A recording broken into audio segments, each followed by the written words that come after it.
Hello friend, मेरे channel पे आप सबका स्वागत है। नमस्कार, जय सिया राम। मैं रामायण का 12वां या 13वां भाग लेकर आई हूँ। इक्ष्वाकु वंश में त्रिशंक नाम के एक राजा हुए। त्रिशंकु की इच्छा सशरीर स्वर्ग जाने की थी। अपनी वार्ता जारी रखते हुए मिथिला के राजपुरोहित सतानंद जी ने कहा, इस बीच इक्ष्वाकु वंश में त्रिशंकु नाम के एक राजा हुए। त्रिशंकु की इच्छा शरीर स्वर्ग जाने की सशरीर स्वर्ग जाने की थी। अंततः इसके लिए उन्होंने वशिष्ठ जी से यज्ञ करने के लिए कहा। वशिष्ठ जी ने बताया कि मुझ में इतनी सामर्थ्य नहीं है कि मैं किसी व्यक्ति को शरीर सहित स्वर्ग भेज सकूं। वशिष्ठ जी के असमर्थता प्रकट करने पर त्रिशंकु ने यही प्रार्थना वशिष्ठ जी के पुत्रों से भी की, जो दक्षिण प्रांत में घोर तपस्या कर रहे थे। इस पर दक्षिण वशिष्ठ जी के पुत्रों ने कहा कि अरे मूर्ख, जिस काम को हमारे पिता नहीं कर सकते तो उसे हमसे कराना चाहता है। ऐसा प्रतीत होता है कि तू हमारे लिए हमारे पिता का अपमान करने के लिए यहाँ आया है। उनके इस प्रकार कहने से त्रिशंकु ने क्रोधित होकर वशिष्ठ जी के पुत्रों को अपशब्द कहे। वशिष्ठ जी के पुत्रों ने रुष्ट होकर त्रिशंकु को चांडाल हो जाने का शाप दे दिया।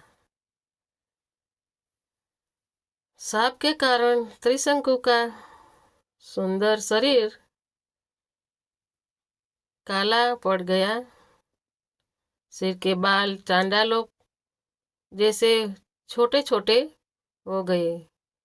गले में हड्डियों की माला पड़ गई। हाथ पैरों में लोहे की कड़े पड़ गए। त्रिशंकु का ऐसा वेश देखकर उनके मंत्री तथा दरबारी उनका साथ छोड़कर चले गए। फिर भी उन्होंने सशरीर स्वर्ग जाने की इच्छा का परित्याग नहीं किया। वे विश्वामित्र के पास जाकर बोले कि ऋषिराज, आप महान तपस्वी है।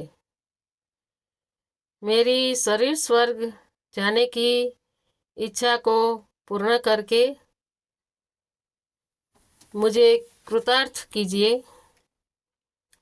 विश्वामित्र ने कहा कि राजन, तुम मेरी शरण में आए हो, मैं तुम्हारी इच्छा अवश्य पूर्ण करूंगा।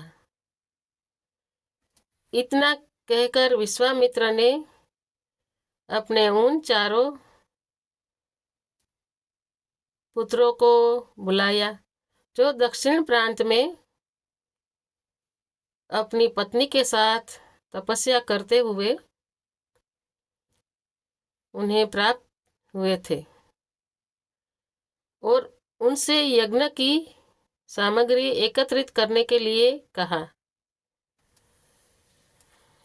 उन्होंने अपने शिष्यों के द्वारा वशिष्ठ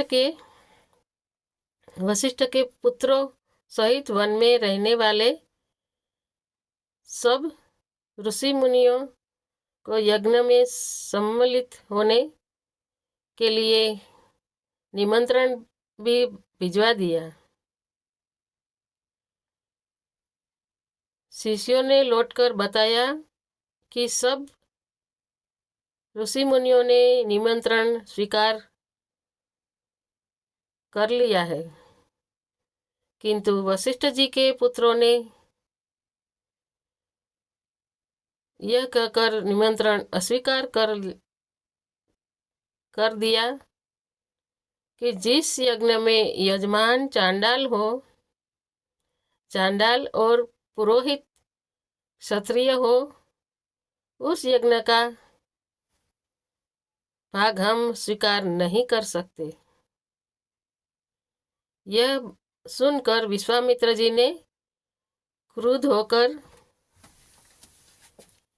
कहा कि उन्होंने अकारण ही मेरा अपमान किया है। मैं उन्हें शाप देता हूँ कि उन सब का नाश हो। आज ही वे सब कालपाश में बंद कर यमलोक को जाए और 700 वर्षों तक चांडाल योनि में विचरण करे। उन्हें खाने के लिए केवल कुत्ते का मांस मिले और सदैव करुक बने रहे। इस प्रकार शाप देकर वे यज्ञ की तैयारी में लग गए। सतानंद जी ने आगे कहा, हे राघव, विश्वामित्र के शाप से वशिष्ठ जी के पुत्र यमलोक सिधार गए। वशिष्ठ जी के पुत्रों के परिणाम से भयभीत सभी ऋषि मुनियों ने यज्ञ में विश्वामित्र का साथ दिया। यज्ञ की समाप्ति पर विश्वामित्र ने सब देवताओं को नाम लेकर अपने यज्ञ भाग ग्रहण करने के लिए आह्वान किया, किंतु कोई भी देवता अपना भाग लेने नहीं आया। इस प्रकार क्रुद्ध होकर विश्वामित्र ने अधर्य हाथ में लेकर कहा कि हे त्रिशंकु, मैं तुझे अपनी तपस्या के बल से स्वर्ग भेजता हूँ। इतना कहकर विश्वामित्र ने मंत्र पढ़ते हुए आकाश में जल छिड़का और राजा त्रिशंकु शरीर सहित आकाश में चढ़ते हुए स्वर्ग जा पहुंचे। त्रिशंकु को स्वर्ग में आया देख इंद्र ने क्रोध से कहा कि हे मूर्ख, तुझे तेरे गुरु ने शाप दिया है, इसलिए तू स्वर्ग में रहने योग्य नहीं है। इंद्र के ऐसा कहते ही त्रिशंकु सिर के बल पृथ्वी पर गिरने लगे और विश्वामित्र से अपनी रक्षा की प्रार्थना करने लगे। विश्वामित्र ने उन्हें वही ठहरने का आदेश दिया और वे अधर में ही सिर के बल लटक गए। जय सिया राम, जय सिया राम। त्रिशंकु की पीड़ा की कल्पना करके विश्वामित्र ने उसी स्थान पर अपनी तपस्या के बल से स्वर्ग की सृष्टि कर दी और नए तारे तथा दक्षिण दिशा में सप्तर्षि मंडल बना दिया। इसके बाद उन्होंने नए इंद्र की सृष्टि करने का